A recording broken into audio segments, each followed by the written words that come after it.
Pak Ustadz, saya mau tanya kenapa hati saya selalu gelisah, padahal saya sudah perbanyak istighfar. Tolong masukannya. Semoga Pak Ustadz selalu dilindungi Allah Subhanahu wa ta'ala. Di mana letak gelisah itu? Di dada sebelah kiri. Nama tempatnya jantung. Tapi ada yang bilang hati Pak Ustadz. Kombinasikan aja dua. Jantung hatiku. Berdegup dan berdetak di sebelah kiri. Coba rasakan. Bagi yang tak merasakan, lapor ke panitia. Kapan sudah siap. Makanya kadang kita bangun tidur, nggak ada angin, nggak ada hujan, risau, suntuk di dalam. Tapi begitu kita ambil wudhu, sholat, terasa dia seperti kopi yang habis diaduk, tiba-tiba bening. Ala bidzikrillahi tatmainnul qulub. Dengan banyak berzikir mengingat Allah, maka hati akan menjadi tenang. Ya muqallibal qulub, wahai engkau yang membolak-balikkan hati, tsabbit qalbi, kokohkan hatiku, ala dinik wa ala ta'atik. Apakah materi bisa menenangkan hati? Tidak. Materi hanya bisa menenangkan materi. Materi lambung. Lambung hanya bisa ditenangkan dengan materi. Apa dia? Nasi uduk, ayam penyet, ayam pop, ayam mati. Tapi non materi hanya bisa ditenangkan dengan agama. Makanya orang-orang ateis yang tidak beragama, hidupnya sempit. Kata Allah, ka'annama yas'adu fis sama, seperti terbang. Kita kalau naik pesawat, terbang, take off, itu dada terasa sempit.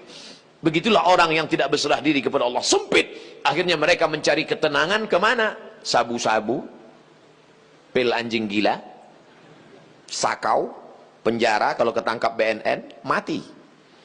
Angka bunuh diri terbesar di dunia, bukan di Republik Indonesia, bukan di Asia, tapi justru di Eropa dan Amerika. Karena mereka meninggalkan agama. Stres, depresi, mobil mewah tapi nggak bisa tidur malam. Jam 2 malam stres, depresi. Makan obat tidur, tidur. Bangun tidur, stres lagi. Bangun tidur, tidur, tidur, mati. Sementara kita tenang. Begitu datang ke masjid, duduk, ngelihat muka ustadz, tertidur. Panitia penutup, bangun. Fabi ayyi ala'i rabbikuma tukadziban. Nikmat tidur apalagi yang kau dustakan.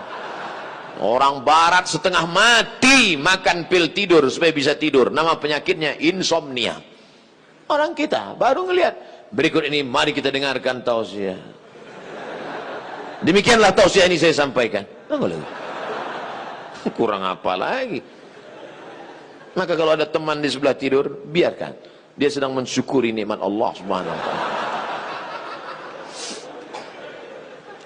Jadi Pak Ustadz jawabannya, perbanyak zikir. Siapa yang bersolawat 1 kali 1 hari 1000 kali, maka sebelum mati dia melihat tempatnya dalam surga.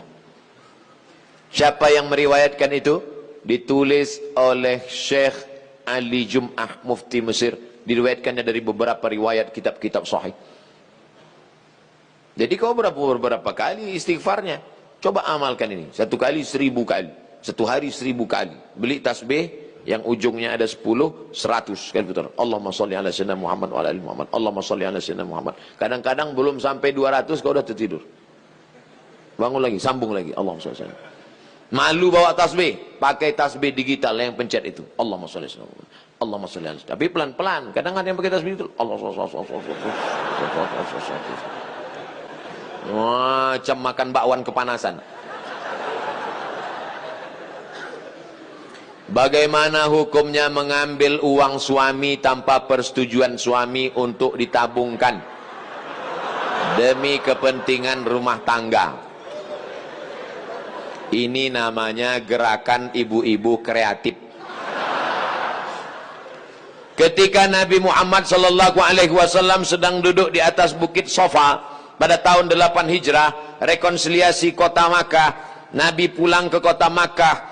Maka ketika Nabi sedang duduk, datang seorang perempuan. Nama perempuan itu Hindun. Dia tutup wajahnya karena dia malu kepada Nabi.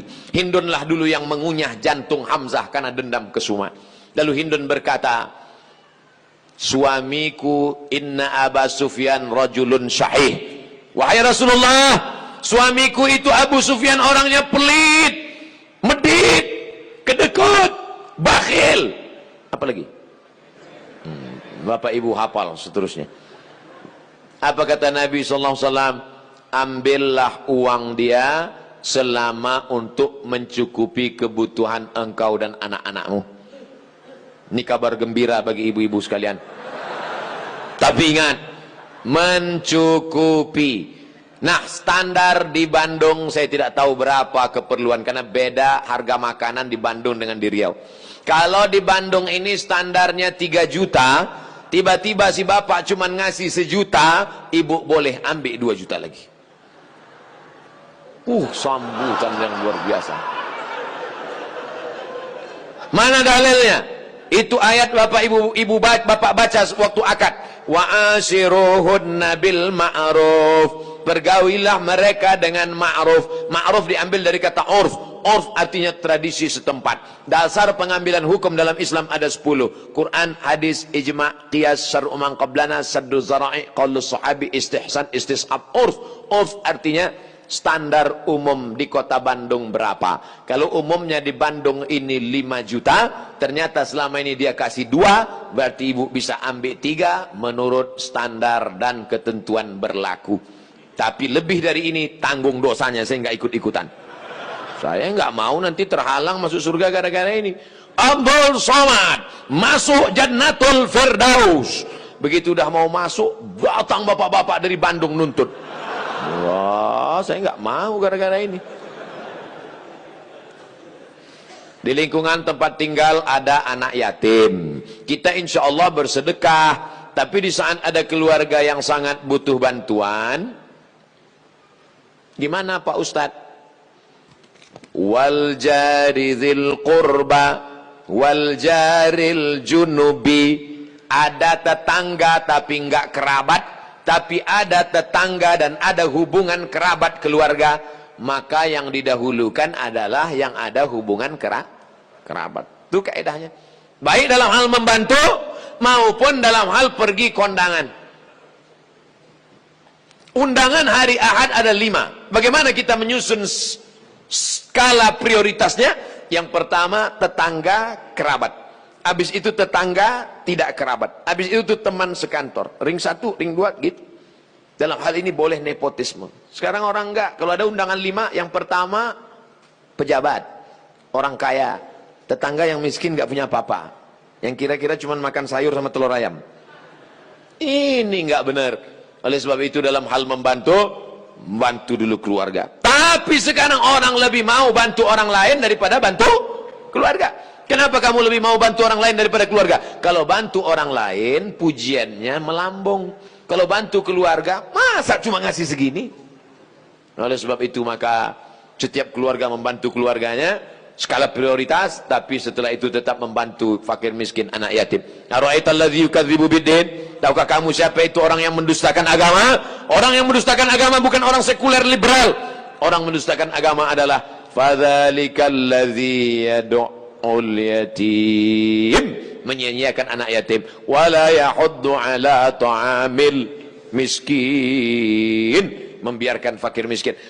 Fawailul lil musallin, lalai dalam salat. Alladzina hum an salatihim sahun walladzina hum yura'un, riya, wa yamna'unal ma'un, melarang orang berbuat baik, tolong menolong. 5 ini mudah-mudahan kita tidak termasuk dalam pendusta agama. Ustadz, tolong doakan muslim saudara kita di India. Itulah senjata kita terakhir. Kalau ada lembaga-lembaga yang terpercaya memberikan dana, maka kirimkan dana untuk membantu rumah mereka yang yang terbakar, saudara mereka yang terkapar, rumah mereka yang hancur, sumur bor, sekolah anak-anak pengungsi. Dulu Suriah, Palestina, Bosnia Herzegovina, Uighur, Rohingya. Coba perhatikan. Palestina, Bosnia Herzegovina dibantai oleh Slobodan Milosevic, Ali Izzet Begovic, Hanbis presidennya, matang Uighur, datang Rohingya, sekarang India. Walaupun berbeda-beda tempat, tapi substansi maknanya sama. Mengapa mereka disiksa? Pertama, karena mereka lahir dalam keadaan la ilaha illallah Muhammadur Rasulullah. Yang kedua, karena mereka minoritas. Di mana-mana kalau kita minoritas, habis kita dibantai. Tapi kalau kita mayoritas, maka kita selalu menjaga kedamaian, keselamatan. Karena kita adalah agama Islam. Islam berasal dari kata salam. Salam artinya damai. Maka insya Allah, kalau kita menjadi mayoritas, maka saudara-saudara kita yang minoritas akan terjaga dalam kedamaian. Insya Allah. Amin. Ya Rabbal Alamin. Ala hazihi niyah, untuk niat yang baik. Al-Fatihah. A'udzubillahi minasyaitonir rajim. Bismillahirrahmanirrahim. Alhamdulillahi rabbil alamin. Ar-Rahmanir Rahim. Maliki yaumiddin. Iyyaka na'budu wa iyyaka nasta'in.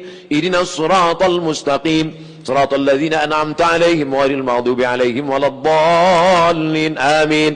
Allahumma ansur ikhwanana al-mustad'afina fi Palestin. Tolong saudara kami sedang teraniaya di Palestina, di Rohingya, di Uighur, yang terakhir di India. Ya Allah, qawi imanahum, kuatkan iman mereka. Sahih ajsadahum, sehatkan badan mereka. Waj'alhum minal mujahidina fi sabilik, jadikan mereka orang-orang mujahid di jalanmu ya Allah. Waj'alhum minas syuhada al-maqbulin, jadikan mereka orang-orang yang mati syahid, diterima amalnya ya Allah. Allahumma dafa'na al-ghala wal waba wal fasha wal riba wal zina wal munkar. Selamatkan negeri kami dari segala malapetaka, bencana, riba, zina, narkoba, perbuatan keji dan munkar.